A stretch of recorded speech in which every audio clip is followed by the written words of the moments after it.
तो चलिए आज की इस वीडियो को स्टार्ट करते हैं। इसमें हम देखने वाले हैं इन्वायरमेंटल स्टडीज में एयर पॉल्यूशन के बारे में। एयर पॉल्यूशन क्या होता है, कितने प्रकार का होता है, और ये आपके इन्वायरमेंटल स्टडीज में चैप्टर नंबर 2 में दिया गया है। तो पूरा सिलेबस इसका हमने बताया था और चैप्टर फर्स्ट हमने आपका समाप्त भी कर दिया है। आप लोग प्लेलिस्ट से इन्वायरमेंटल स्टडीज नाम से आपकी प्लेलिस्ट बनी हुई है, इन्वायरमेंटल नाम से स्टेज बनी हुई है। काफ़ी स्टूडेंट कमेंट करते हैं कि सर मुझे एक वीडियो मिला, एक वीडियो। तो आप लोग सबसे पहली गलती ये करते हैं कि चैनल पर आप लोग विजिट नहीं करते हैं, तो आपको इसलिए सारी वीडियोस नहीं मिलती हैं। इसलिए हमने आपको बताया था कि आप लोग चैनल पर विजिट करते रहें, चैनल पर क्लिक करके ओपन करें और उसके थोड़ा और अंदर जाने पर प्लेलिस्ट में सर्च करें। प्लेलिस्ट में आपको सभी सब्जेक्ट जो भी हैं अपने ब्रांच के, उसको आप लोग ओपन करें और अपने सब्जेक्ट की तैयारी करें, तो आपको कोई प्रॉब्लम नहीं होगी। तो वहाँ पर आपके फर्स्ट चैप्टर के सभी वीडियोज़ वहाँ पर अवेलेबल हो चुकी हैं और आसानी से आप लोग अपना नोट्स बना सकते हैं, कोई प्रॉब्लम नहीं होगी, क्योंकि हमने पूरा एक एक क्रम से बताया हुआ है। तो आप लोग जल्दी से जाएँ, प्लेलिस्ट ओपन करें और चैप्टर फर्स्ट का पूरा नोट्स बना लें। पूरा सिलेबस भी उसमें दिया गया है कि फर्स्ट चैप्टर में क्या पढ़ना है, सेकंड में क्या पढ़ना है, थर्ड में क्या पढ़ना है। तो आज फर्स्ट चैप्टर समाप्त होने के बाद आपका चैप्टर नंबर 2 स्टार्ट किया गया और इसका पार्ट फर्स्ट ही आज आपको बताया जाना है। तो बने रहेगा हमारे साथ लास्ट तक। एक एक टॉपिक को पूरी विस्तार पूर्वक आपको बताया जाएगा और अच्छी प्रकार से समझाने का प्रयास किया जाएगा। तो चलिए बिना किसी देरी के करते हैं स्टार्ट। तो देखिए, environmental stage air pollution chapter 2। सबसे पहले इसका इंट्रोडक्शन कुछ जान लेते हैं कि एयर पॉल्यूशन होता क्या है, एयर पॉल्यूशन कहते किसे हैं। ठीक, एयर पॉल्यूशन कहते किसे हैं तो अभी आगे देखेंगे, लेकिन पहले इंट्रोडक्शन जानना बहुत ही ज़रूरी है कि एयर हमारे लिए अत्यंत आवश्यक होती क्यों है। चलिए स्टार्ट करते हैं। जैसे कि आप लोग जानते हैं, एयर के बिना यानी वायु के बिना, देखिए इंट्रोडक्शन इसलिए बताया जाता है ताकि अगर आपको कुछ समझ में ना आता हो, कोई भी क्वेश्चन अगर एग्जाम में पूछ लेता है, आपको समझ में नहीं आता है, तो आप लोग इंट्रोडक्शन जब पढ़े रहते हैं ना, तो क्वेश्चन में आप लोग कुछ ना कुछ इंट्रोडक्शन संबंधित लिख देंगे, तब भी आपको 1-2 नंबर मिल जाता है। तो सबसे पहले इंट्रोडक्शन पर ध्यान दीजिए। हम इसको बोलते हैं, आप लोग समझिएगा, लिखने का मन करेगा तो लिख भी लीजिएगा। ठीक, उसके बाद जब मेन टॉपिक आएंगे जैसे types of pollutants, sources of air pollution, तो उन सबको हम लिखा भी देंगे। तो देखिए इंट्रोडक्शन, जैसा आप लोग सभी जानते हैं, जो एयर होती है वो सभी प्राणियों के लिए, जीव जंतु मनुष्य जो भी हैं सभी के लिए बहुत ही आवश्यक होता है। और आप लोगों को क्यों आवश्यक होता है आप लोग सभी जानते हैं। आप लोग जल के बिना, भोजन के बिना, इन सब के बिना आप लोग कुछ दिन तक, कुछ हफ्ते तक आप लोग जीवित तो रह सकते हैं, लेकिन इस एयर के बिना, इस वायु के बिना आप लोग केवल कुछ ही मिनटों तक ही जीवित रह सकते हैं, सभी लोग ये जानते हैं। तो आपको कुछ समझ में आ रहा होगा कि एयर कितना हमारे लिए बहुत ही आवश्यक होता है। और हाँ, आप लोग दिन भर में जितना कुछ भी आप लोग अपने अंदर ग्रहण करते हैं, जितना कुछ भी खाते पीते या कुछ भी करते हैं, उसमें से आपका जो 80% भाग होता है, ये सब इम्पॉर्टेंट टॉपिक है, इसको ध्यान रखिएगा। जो 80% भाग रहता है वह एयर का ही आपके शरीर में रहता है। जो भी दिन भर में आप लोग खाते पीते हैं, उसमें 80% जो है वह एयर ही रहता है। तो इसको ध्यान में रखिएगा। ठीक, और जहाँ तक बात करें, अनेक शोध के अनुसार ये भी पता चला था कि जो मनुष्य होते हैं प्रतिदिन वो प्रतिदिन लगभग 22,000, नियर अबाउट 22,000 बार ये लोग जो आप मनुष्य हैं वो सांस लेते हैं। ठीक, और इसके अनुसार देखा जाए तो प्रतिदिन लगभग 16 kg, अगर इसे केजी में बदला जाए तो 16 kg, या यही जो होता है यह 35 गैलन के बराबर होता है। यानी एक दिन में जो मनुष्य है लगभग 16 किलोग्राम या 35 गैलन के लगभग वायु ग्रहण करता है। तो सोच लीजिए आपके लिए वायु कितना ही जरूरी है। तो ध्यान में ये सब रखिएगा। और आपको ये भी पता है कि एयर में जो है विभिन्न गैसों का मिश्रण होता है। जो एयर में है उसमें आप लोग जानते हैं विभिन्न गैसों का मिश्रण होता है। और इसमें जो नाइट्रोजन होती है, नाइट्रोजन जो होती है एयर में 78% आपकी नाइट्रोजन पाई जाती है। किसमें? एयर में। और अगर ऑक्सीजन की बात करें तो ऑक्सीजन आपका नियर अबाउट 21% होता है। और कार्बन डाइऑक्साइड की अगर बात करें तो 0.0, CO2 की बात करें तो 0.03% आपकी कार्बन डाइऑक्साइड होती है। और इन सबको आप लोग नोट डाउन करिएगा, कार्बन डाइऑक्साइड इतना होती है, ऑक्सीजन इतना होती है, नाइट्रोजन इतना होता है। और उसके अलावा जो अन्य गैसें होते हैं जैसे कि हीलियम हो गया, हाइड्रोजन हो गया, आर्गन हो गया, नियान हो गया, क्रिप्टन हो गया, जिनान हो गया, ओजोन, अन्य जो भी हैं एयर की वाष्प हैं वो सब आती हैं 0.97% में। तो इसको ध्यान रखिएगा, ये सब इंट्रोडक्शन के अंतर्गत ही आप लोग लिखेंगे। इतना समझ में आ गया? इतना तो आप लोगों को समझ में आ ही गया होगा। और आपको ये भी पता है कि जब हम सांस लेते हैं हमारी श्वसन क्रियाएं जो होते हैं उसके लिए सबसे ज़रूरी होता है ऑक्सीजन। क्या होता है? ऑक्सीजन होता है। और जब भी एयर में, इन सबको आप लोग नोट डाउन कर लीजिएगा, एयर में सब मिक्स होते हैं नियर अबाउट, यही सब आंकड़े आपके अभी तक प्रस्तुत किए जा चुके हैं, ठीक। और जब भी आपके एयर में कार्बन डाइऑक्साइड, CO2 हो गया, कार्बन डाइऑक्साइड हो जाएगा, मान लीजिए सल्फर डाइऑक्साइड हो जाएगा, नाइट्रोजन के ऑक्साइड जो होते हैं वो लोग अगर इन सब की मात्रा बहुत अधिक हो जाती है एयर में, कार्बन डाइऑक्साइड की, कार्बन मोनोऑक्साइड की, मान लीजिए सल्फर डाइऑक्साइड हो गया, और बहुत से ऑक्साइड, नाइट्रोजन के जो भी ऑक्साइड होते हैं, अगर इनकी मात्रा बहुत अधिक हो जाती है तो क्या होता है, तो ऐसे वायु को हम लोग क्या बोलने लगते हैं? प्रदूषित वायु बोलने लगते हैं। क्या बोलने लगते हैं? प्रदूषित वायु। यानी वो प्रदूषित हो चुका रहता है, वह प्रदूषण से भर चुका रहता है। आजकल अनेक प्रकार के वाहन चल रहे हैं, उनसे धुआं निकल रहा है, तो उनसे भी आपका एयर प्रदूषण जो है बहुत तेज़ी से बढ़ रहा है, ठीक। तो इन सबको रोकना बहुत ही ज़रूरी होता है। तो आपको समझ में आ गया होगा।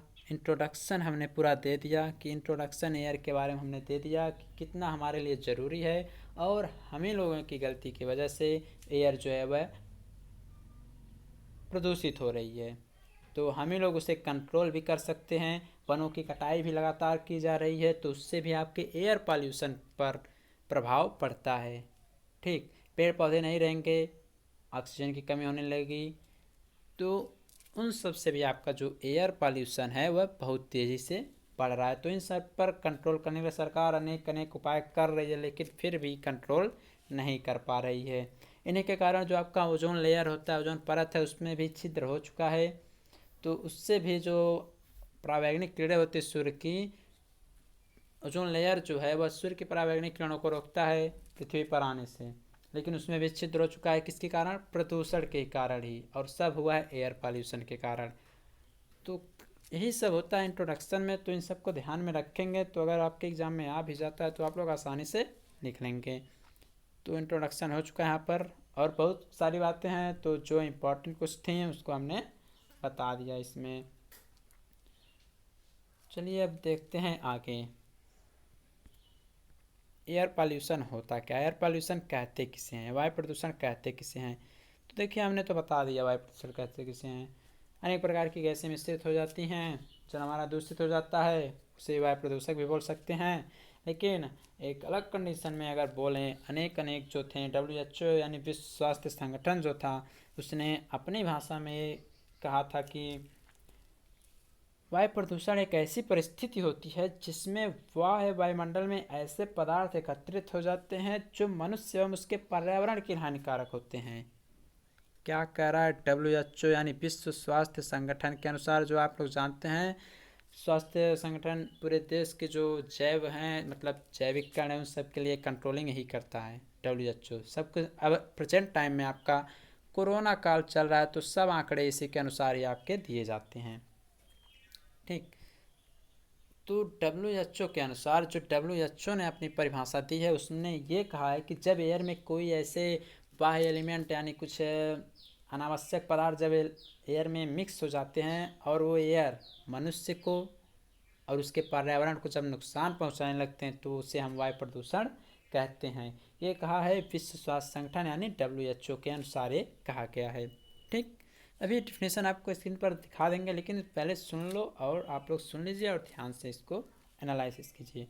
और दूसरे भाषा में अगर कहें, जैसे कि आप लोग ये भी जानते हैं कि वायु में भौतिक, रासायनिक या जैविक गुणों में कोई भी ऋणात्मक परिवर्तन या ह्रास जिसके कारण स्वयं मनुष्य तथा अन्य जीव जंतुओं को जीवन की परिस्थितियाँ, औद्योगिक प्रक्रम, सांस्कृतिक संपत्ति को हानि पहुँचे। यानी अगर वायु में कोई भी फिजिकल चेंज हो रही है, यानी कोई भी भौतिक परिवर्तन कुछ भी हो रहा है, या कोई भी केमिकल यानी कोई रासायनिक क्रिया हो रही है वायु के अंतर्गत, या इसमें जैविक गुण में कोई भी अगर कुछ भी परिवर्तन हो रहा है, ह्रास हो रहा है, तो उसके द्वारा क्या होता है, मनुष्यों को भी हानि पहुंचती है, उसके पर्यावरण पर प्रभाव पड़ता है, उसकी स्थिति बर्बाद हो जाती है, स्थिति खराब होने लगती है, फसल नुकसान होने लगते हैं।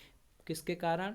प्रदूषण के कारण। और ये प्रदूषण किस में मिक्स है? एयर के कारण। यानी एयर में ये सब जब मिक्स हो जाते हैं, अनेक प्रकार के वायु पदार्थ मिक्स हो जाते हैं, अनावश्यक पदार्थ जब मिक्स हो जाते हैं तो हमारी वायु प्रदूषित हो जाती है, वो एयर पॉल्यूशन के अंतर्गत आता है। तो नोट करिए दोनों डेफिनेशन आपके WHO के अनुसार जो कहा गया है और जो अन्य सिंपल डेफिनेशन है, तो ये सब जो हैं आपके वायु प्रदूषण के डेफिनेशन के अंतर्गत आती हैं। इंट्रोडक्शन जो देना था हमने पहले ही अच्छी प्रकार से दे दिया है, अब समझना आपके ऊपर है, आप समझते कैसे हैं। नोट कर चुका होगा आपने। चलिए इसके कुछ टाइप्स होते हैं उसको समझ लेते हैं। सोर्स बताएंगे, इफेक्ट बताएंगे, सॉल्यूशन भी बताएंगे और कॉज यानी कारण भी बताएंगे। तो अलग अलग वीडियोज आएंगी, तो आप लोग टेंशन मत लीजिएगा। जिस प्रकार से हमने फर्स्ट चैप्टर को पूरा टॉपिक वाइज कंप्लीट किया है, सेकेंड चैप्टर भी उसी प्रकार से कंप्लीट किया जाएगा। आपको नोट्स बनाने में कोई दिक्कत नहीं होगी। और हाँ, जब नोट्स आप लोग बना लेते हैं तो आपके लिए ही फ़ायदा होता है। चलिए आगे चलते हैं। टाइप्स ऑफ पॉल्यूएंट्स यानी वायु प्रदूषक के प्रकार। वायु प्रदूषक के प्रकार, जो भी वायु प्रदूषक हैं अनेक प्रकार के होते हैं। तो अलग अलग जिस जिस कंडीशन से सब निकलते हैं उसके अनुसार हम देखेंगे कितने टाइप्स के सब होते हैं। फिर फर्स्ट जो है on the basis of origin, मतलब उत्पत्ति के आधार पर, यानी इनका उत्पत्ति होता कहाँ से है। तो on the basis of origin में दो टाइप्स होते हैं, एक होता है प्राइमरी पॉल्यूट और सेकंड होता है सेकेंडरी पॉल्यूएंट्स यानी द्वितीयक प्रदूषक। ये सब हैं आपके एयर पॉल्यूशन के टाइप्स। तो फर्स्ट प्राइमरी यानी उत्पत्ति के आधार पर, on the basis of virgin के आधार पर प्राइमरी पॉल्यूएंट्स में क्या क्या आ सकते हैं आपको बताते हैं। डेफिनेशन नोट कर लीजिए।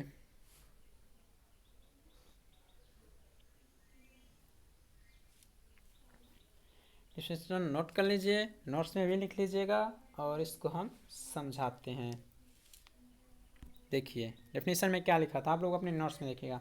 लिखा यह था कि वे प्रदूषक जो लंबी प्राकृतिक एवं कृत्रिम प्रक्रियाओं द्वारा उत्पन्न होकर सीधे वायुमंडल में जा मिलते हैं, जैसे carbon dioxide, sulphur dioxide, nitrous oxide, carbon monoxide और अन्य हाइड्रोकार्बन जो भी रहते हैं। अब बताइए, अनेक प्रकार की आप लोगों की कंपनियां चलती हैं, अनेक प्रकार की गैसें निकलती रहती हैं, कार्बन डाइऑक्साइड, नाइट्रस और सल्फर, अनेक प्रकार की गैसें निकलती हैं। तो कृत्रिम प्रक्रिया द्वारा नहीं, ये हम ही लोगों के द्वारा ये सब तो हो रहा है, प्रदूषित हम ही लोग तो कर रहे हैं, हम ही लोग गैस निकाल रहे हैं, कंपनी बड़ी बड़ी हैं, उन सब के द्वारा जो प्रदूषण हो रहा है वो सब प्राथमिक प्रदूषण के अंतर्गत आते हैं। यानी ये सीधे तो ही वायुमंडल में जा रहे हैं, ये डायरेक्ट वायुमंडल में जा रहे हैं, तो ये आपको प्राइमरी पॉल्यूट के अंतर्गत आएंगे। सेकंड आपका ये कहता है सेकेंडरी पॉल्यूशन यानी द्वितीयक प्रदूषक। ये क्या होता है? इसका मतलब ये होता है वे प्रदूषक जो प्राथमिक प्रदूषकों के साथ वातावरण के अन्य तंत्रों से प्रतिक्रिया करके कुछ योग्य बना लें। अब बताइए, अभी तक आपका कार्बन डाइऑक्साइड सीधे एयर में जा रहा था, वायुमंडल में जा रहा था, तो प्राइमरी पॉल्यूट्स के अंतर्गत आ रहा था। लेकिन इसमें ये कह रहा है CO2 निकल तो रहा है, CO2 कार्बन डाइऑक्साइड जो आपका निकल तो रहा है, लेकिन एयर में जा रहा है, अन्य तत्व भी हैं, उनसे अगर क्रिया कर ले रहा है, अन्य तत्व जो हैं पहले से एयर में, अन्य प्रदूषण, अन्य गैसें भी तो हैं, जब सभी मिक्स हो जा रही हैं तो इस क्रिया में ये कुछ यौगिक बना लेते हैं, कुछ अपना एक कंपाउंड बना लेते हैं। तो ये जो कंपाउंड रहते हैं, जो यौगिक रहते हैं, यह उस क्षेत्र को बहुत ही ज़्यादा प्रदूषित कर देते हैं। अभी तक क्या था, कार्बन डाइऑक्साइड सीधे जा रहा था तो प्राइमरी में आ रहा था। अब यही कार्बन डाइऑक्साइड जो है या सल्फर डाइऑक्साइड जो है, कार्बन मोनोऑक्साइड जो है, एयर में उपलब्ध पहले से जो अन्य गैसें अगर उनसे क्रिया करके कोई अन्य यौगिक बना ले रहा है तो वही जो यौगिक रहेंगे वो हमारे वायुमंडल को और तेज़ी से प्रदूषित करना प्रारंभ कर देंगे। तो यही जो रहता है सेकेंडरी पॉल्यूट्स के अंतर्गत आता है। जैसे कि अगर बात करें सल्फर डाइऑक्साइड, सल्फर डाइऑक्साइड क्या है? सल्फर डाइऑक्साइड जो है यह वर्षा ऋतु में, खासतौर पर वर्षा ऋतु में वाष्प से गंधक का अम्ल बना लेता है और यही अम्ल जो है यह वर्षा करके समस्त पर्यावरण को अत्यधिक क्षतिग्रस्त कर देता है। अम्ल वर्षा का नाम आपने सुना होगा। अम्ल वर्षा कैसे हो जाती है आप लोगों ने कभी सोचा नहीं? तो यही जो सल्फर डाइऑक्साइड गैसें आपकी जाती हैं एयर में, खासतौर पर वर्षा ऋतु में, तो ये जो है एयर में पर्याप्त पहले से जो वाष्प है उसके साथ गंधक का अम्ल बना लेती हैं, गंधक अम्ल बना लेती हैं और वही जो है अम्ल वर्षा का रूप धारण कर लेता है। और जब भी अम्ल वर्षा होती है तो आपकी फसलों पर, पेड़ पौधों पर या खासतौर पर आप पर भी बहुत ज़्यादा प्रभाव पड़ता है। तो ये आते हैं सेकेंडरी पॉल्यूट्स के अंतर्गत। तो इसकी भी डिफिनीसन आप लोग नोट डाउन कर लीजिए। ठीक, तो ये था आपका on the basis of origin, यानी इसके उत्पत्ति के आधार पर, जिसे आप लोग उत्पत्ति स्वयं ही करते हैं। तो चलिए और आगे चलते हैं। इसमें सेकंड इसका आधार देखते हैं, सेकंड बेस देखते हैं किसके आधार पर। सेकंड बेस है टाइप्स ऑफ पॉल्यूट्स में on the basis of chemical composition, यानी कुछ रासायनिक प्रक्रियाएं होती हैं, कुछ रासायनिक गठन होते हैं, उसके आधार पर आपके कौन कौन से प्रकार के होती हैं। तो रासायनिक में हमेशा दो ही चीज़ों की बात की जाती है, एक होता है कार्बनिक, एक होता है अकार्बनिक। एक होता है रासायनिक में हमेशा कार्बनिक और एक होता है इन अकार्बनिक, यानी ऑर्गेनिक पॉल्यूएंट्स यानी इन ऑर्गेनिक पॉल्यूएंट्स। तो ऑर्गेनिक पॉल्यूएंट्स में कौन कौन से प्रदूषक आते हैं? अभी तक आपने पढ़ा प्राथमिक, द्वितीयक।